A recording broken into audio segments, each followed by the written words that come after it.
सहज मार्ग के सभी अभ्यासियों को प्रणाम। जैसा कि आप हमारे विषय से समझ चुके हैं, आज हमने जो चर्चा ली है वह यह है कि सब कुछ जानते हुए भी हम आध्यात्मिकता में पूरी तरह समर्पित क्यों नहीं हो पाते। ईश्वर ने जब मनुष्य को बनाया तो उसने उसके 3 शरीर बनाए, सूक्ष्म शरीर, कारण शरीर और स्थूल शरीर। ये तीनों शरीर हमारे अस्तित्व के ऊपर चढ़े हुए हैं। वास्तव में ईश्वर ने तो हमारा अस्तित्व ही बनाया था, लेकिन मेरे होने के भाव ने बाकी के तीनों शरीर, जो कि कारण शरीर, सूक्ष्म शरीर और स्थूल शरीर है, उसको जन्म दिया। फिर ईश्वर ने ही इस सृष्टि में माया की शक्ति को फैला दिया।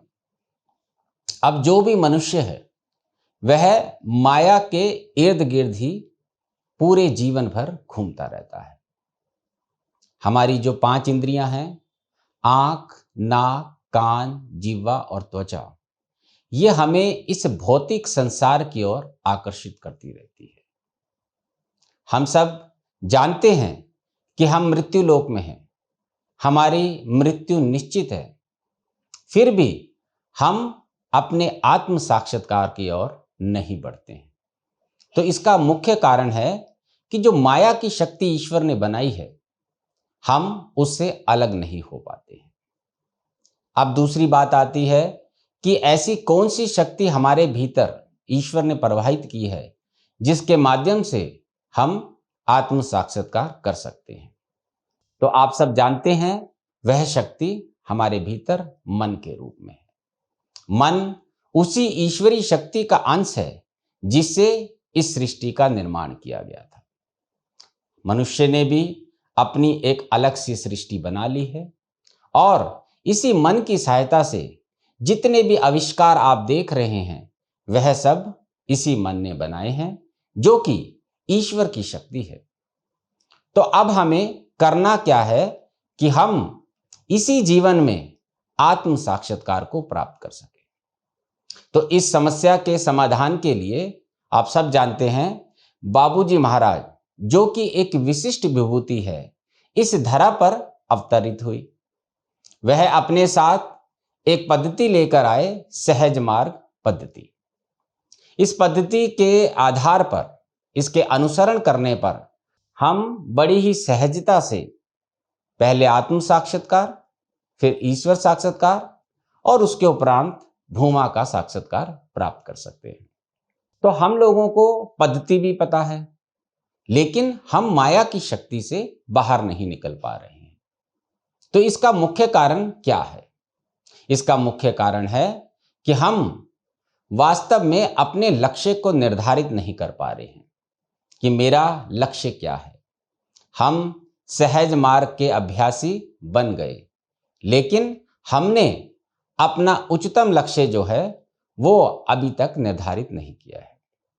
और बाबूजी महाराज ने कहा है कि अभ्यासी को पहले दिन से अपना उच्चतम लक्ष्य पता होना चाहिए, और जब तक वह उस लक्ष्य को प्राप्त ना कर ले, वह चैन से ना बैठे। तो अगर आप ये निर्धारित कर लेते हैं कि आपने सहज मार्ग पद्धति को इसलिए अपनाया है क्योंकि आपने अपने उच्चतम लक्ष्य ईश्वर साक्षात्कार को प्राप्त करना है, तो आपका आकर्षण धीरे धीरे बाबूजी की ओर बढ़ना शुरू हो जाता है। अब दूसरी बात यह होती है, अभ्यासियों ने सहज मार्ग पद्धति को अपना भी लिया है, लेकिन वह नहीं जानते कि बाबूजी महाराज कौन है। तो आज मैं आपको स्पष्ट कर दूं कि बाबूजी महाराज भूमा की शक्ति लेकर अवतरित हुई एक विशिष्ट विभूति है, और वह समस्त मानव जाति को ईश्वर का साक्षात्कार कराने के लिए ही अवतरित हुए हैं। वह अपने साथ भूमा की शक्ति लेकर अवतरित हुए हैं और महाप्रलय तक प्रकृति के कण कण में मौजूद हैं। जब तक आपको ये विश्वास नहीं होगा कि बाबूजी महाराज ही वही शक्ति हैं जो हमें हमारे उच्चतम लक्ष्य तक ले जाएंगे, तब तक आप बाबूजी को समर्पित नहीं होते हैं।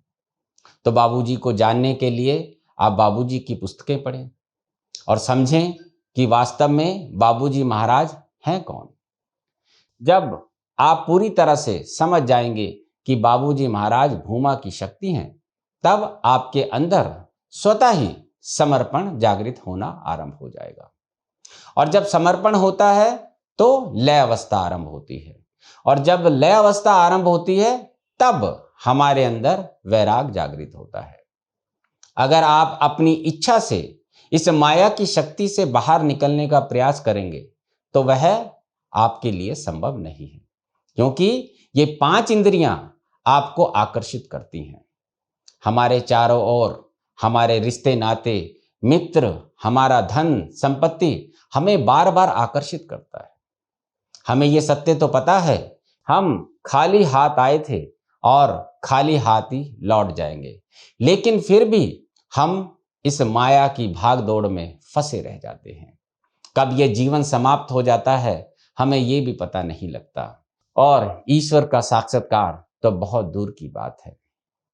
हम सब भाग्यशाली हैं कि हमें सहज मार्ग पद्धति का पता है, लेकिन अभाग्यवश हम पूर्ण रूप से इसमें समर्पित नहीं हो पाते हैं।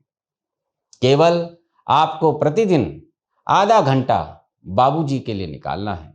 जब आप ध्यान की अवस्था में आ जाएंगे, उसके बाद आप धीरे धीरे सतत स्मरण में आ जाते हैं और आपकी यात्रा बड़ी सरलता से ही पूरी हो जाती है। और इसका उदाहरण हमारे सामने संत कस्तूरी हैं, जिन्होंने अपने आप को पूर्ण रूप से बाबूजी महाराज को समर्पित किया और ईश्वर साक्षात्कार के बाद भूमा साक्षात्कार को प्राप्त किया। संत कस्तूरी ने केवल ईश्वर साक्षात्कार ही नहीं किया। साक्षात्कार का अर्थ होता है आमना सामना, लेकिन बाबूजी ने संत कस्तूरी के अंदर ईश्वरीय दशाएं भी उतारी कि वह हम लोगों की मदद कर सके। और संत कस्तूरी अपने जीवन काल में हर तरह से अभ्यासियों की मदद करती रही, और बाबूजी का जो संकल्प है कि समस्त मानव जाति को ईश्वर का साक्षात्कार कराना है, उस ओर अभ्यासियों को प्रेरित करती रही। सहज मार्ग बड़ी ही सहज पद्धति है। अगर एक बार आप ये निश्चय कर लें कि बाबूजी महाराज मुझे वहां तक ले जाएंगे और बाबूजी की बताई हुई पद्धति पूजा, सफाई, प्रार्थना का अभ्यास आरंभ कर दें, तो आपको पता भी नहीं चलेगा कि कब आप बाबूजी के लिए तैयार हो जाते हैं। सबसे पहले हमारे तीनों शरीर समाप्त होते हैं, स्थूल शरीर, सूक्ष्म शरीर, कारण शरीर, और उसके बाद बाबूजी की दिव्यता हमारे हृदय में फैल जाती है। हृदय के बाद वह हमारे कण कण में फैल जाती है, और उसके उपरांत हम इस मुक्ति की दशा में आ जाते हैं। हम इस सृष्टि में जन्म मरण के चक्कर से बाहर हो जाते हैं, और यही सहज मार्ग है। तो आपको करना क्या है? पहले तो आपको ये विश्वास होना चाहिए कि बाबूजी महाराज वो शक्ति हैं जो हमें इस धरा से उस साक्षात्कार की ओर ले जाएंगे। और साक्षात्कार भी किसका? स्वयं बाबूजी महाराज का, जो कि है भूमा साक्षात्कार। जब आपके अंदर ये विश्वास जागृत हो जाता है, तब आपकी बाबूजी महाराज में श्रद्धा पैदा होती है। श्रद्धा पैदा होती है तो आपके अंदर भक्ति आती है, और आप बाबूजी की पद्धति का पालन करते हैं। आप आज्ञाकारी हो जाते हैं, आपका पूर्ण रूप से बाबूजी को समर्पण हो जाता है। तो इस प्रकार से आप पूरी तरह बाबूजी को समर्पित हो जाते हैं और बाबूजी की याद में डूब जाते हैं, और याद में डूबते ही आप अपने लक्ष्य को प्राप्त कर लेते हैं।